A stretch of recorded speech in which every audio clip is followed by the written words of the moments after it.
बिजली चोर बहू।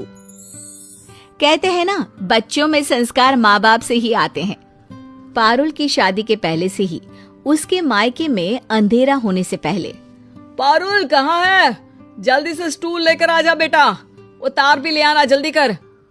चारों तरफ अफरा तफरी का माहौल हो जाता है। कोई लाइट बंद कर रहा होता है तो कोई पंखा। पापा, मैंने सब रख दिया है और भाई और माँ ने सब बंद कर दिया है। आप जल्दी से पड़ोसियों के घर की बिजली की तार इस तार में लगा दीजिए। पिताजी वैसा ही करते हैं और जल्दी से सारे घर के लाइट के कनेक्शन पड़ोस के घर से आने लगते हैं। शुक्र है भगवान का कि 20 साल से बिजली का खर्चा पड़ोसी कर रहा है और उसे पता भी नहीं। चलो बच्चों, सारे घर की लाइट जला दो, रोशनी से नहा लेना चाहिए घर। बस सब फिर से काम पर लग जाते हैं। कोई लैपटॉप पर काम करता है तो कोई मोबाइल चार्ज, तो माँ इलेक्ट्रिक स्टोव पर खाना और पिता आराम से सोफे पर लेटकर टीवी के मजे लेते हैं। पापा कितने समझदार है ना माँ, इस तरह हम लोगों के घर का बिजली का बिल का खर्च तो 0 है, 0। वही पड़ोस के घर। न जाने क्यों शाम होते ही हम लोगों के घर की बत्ती कम हो जाती है और पड़ोसियों का मकान झगमगा जाता है। सब देश के राजनेताओं की गलती है जी, मैं तो सच्ची बोल रही हूँ। ये नेता ना किसी के सगे नहीं है। देखिए, अगली बार तो हम लोग दूसरी पार्टी को ही वोट देंगे। अरे वो तो पिछली बार भी किया था। 20 साल से 4 सरकार बदल चुके हैं हम लोग, लेकिन बिजली की समस्या वहीं की वहीं है। तुम कल ना भाभी से पूछना किस सरकार को वोट देते हैं जो शाम होते ही घर बिजली से नहा लेता है। अरे बहुत ही शरीफ लोग हैं, बेटी पारुल और बेटा हिमांशु। भाई साहब भी बिल्कुल उसूलों के पक्के इंसान है। ये चमक तो लगता है उनकी सच्चाई और नेक दिली की है। हाँ। तो तुम कहना क्या चाहती हो? मैं मक्कार हूँ, बेईमान हूँ, जो घर की चमक शाम होते ही कम हो जाती है? हैं? बड़ी आई भाई साहब की तारीफ करने वाली। जाओ जाकर चाय लेकर आओ। बीवी वहां से चली जाती है। अगले रोज पारुल को देखने लड़के वाले आते हैं। लड़की की माँ कहती है, अरे पारुल बेटी, क्या क्या गुण है तुम्हारे अंदर, जरा बतलाओ तो। बहन जी, जो सबसे बड़ा गुण है ना, वो तो है बचत का। मेरी बेटी बचत में उस्ताद है, अपने लिए जागरूक है, और हाँ, सबसे बड़ी बात है कि अपने हक की लड़ाई लड़ना उसे अच्छे से आता है। हक की लड़ाई? अरे कल को मुझसे ही ना लड़ने लग जाए। नहीं, हक की लड़ाई समाज में। उनके कहने का मतलब है कि मुझे समाज सेवा का शौक है। खैर, सास पारुल के गुणों से इम्प्रेस हो जाती है और पारुल की शादी राज से हो जाती है। शादी के 1 महीने बाद, माँ ये देख तो बिजली का बिल। अरे कितना आ गया? इस बार भी बजट बिगड़ेगा क्या ये बिजली के बिल के चक्कर में? माँ देख तो, बिजली का बिल सिर्फ 200 रुपया आया है। हैं? ये कैसे हो सकता है बेटा? AC, cooler, TV, fridge, laptop, mobile सब तो चल रहा है, फिर कैसे बिजली का बिल कम आ रहा है? जा जरा बिजली विभाग में दिखा कर तो आ। तभी वहाँ पारुल आ जाती है। हाँ दे माँ जी, लोग उन लोगों के पास जाते हैं कि हम लोगों का बिल बढ़कर आया है, आप जाओगी कि कम आया है? अरे हंसेंगे सब आप लोगों पर। अरे बचत ही की है ना हम लोगों ने। चलिए। हाँ माँ, पारुल सही तो बोल रही है। सारा दिन पारुल को मैंने गर्मी में बैठे हुए देखा है। हाँ, क्योंकि पूरी रात एसी चलता है ना। अरे दिन का तो मुझे पता नहीं, मेरा तो मंदिर और सत्संग का ही वक्त निकल जाता है, लेकिन रात को तो मैं टीवी भी देखती हूँ, मोबाइल भी चार्ज करती हूँ, और तो और कमरे का एसी भी चलाती हूँ। ऐसे में 200 रुपए बिल कुछ पच नहीं रहा। अरे माँ जी, पचाने के लिए मैं हूँ ना, आज चूरन डालकर पराठे बना देती हूँ।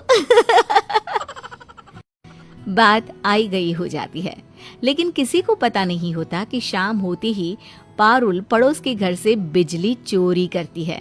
एक रोज पारुल रिक्शे में बैठकर सास के साथ बाजार जा रही थी कि सड़क पर गड्ढा होने के कारण रिक्शे से गिर जाती है। अरे देखो देखो, मेरी बहू गिर गई। अरे कोई है क्या? बचाओ मेरी बहू को। किसी तरह सब मिलकर पारुल को उठाते हैं। ये सड़क कौन है एमएलए? हाँ, मैं अभी ट्वीट करती हूँ इस सड़क की फोटो खींचकर। अरे सड़क सुधारने की जिम्मेदारी होनी चाहिए, टैक्स देते हैं हम। वो रिक्शा वाला कहाँ गया? कहाँ है वो? माफ कर दीजिए मैडम, वो रास्ते में अंधेरा था तो गड्ढा दिखाई नहीं दिया। वाह जी वाह, ये स्ट्रीट लाइट भी नहीं जल रही है। मैं अभी एमएलए को बोलती हूँ।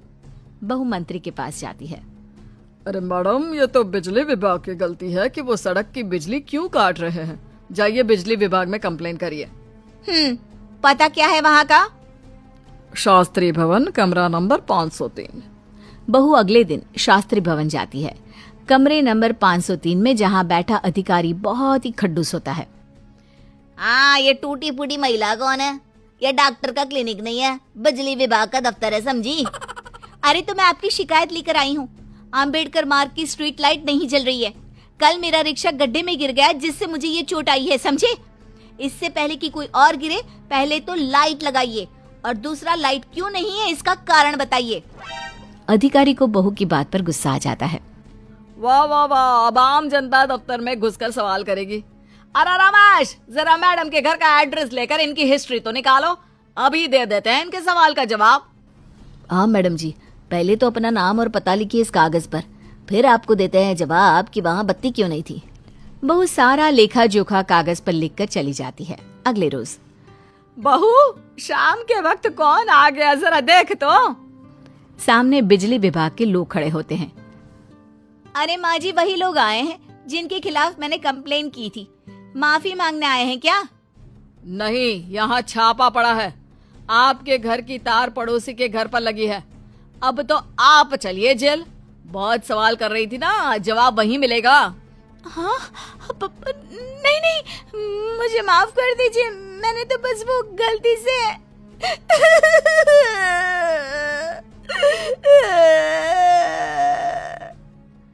ये बोलकर पारुल रोने लगती है। तभी वहाँ सास आ जाती है।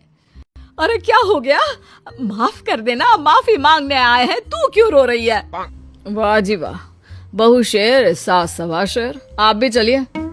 चलिए? कहाँ चलिए, क्यों चलिए? एक तो आप लोगों की गलती से मेरी बहू गिर गई। शांत हो जाइए माँ जी, चुप हो जाइए। पर सास कहाँ चुप होने वाली थी। हाँ हाँ, और नहीं तो क्या, ऊपर से चलिए चलिए लगा रखा है। तभी वहाँ पारुल का पति भी आ जाता है। पारुल उसे देखकर जोर से रोने लगती है।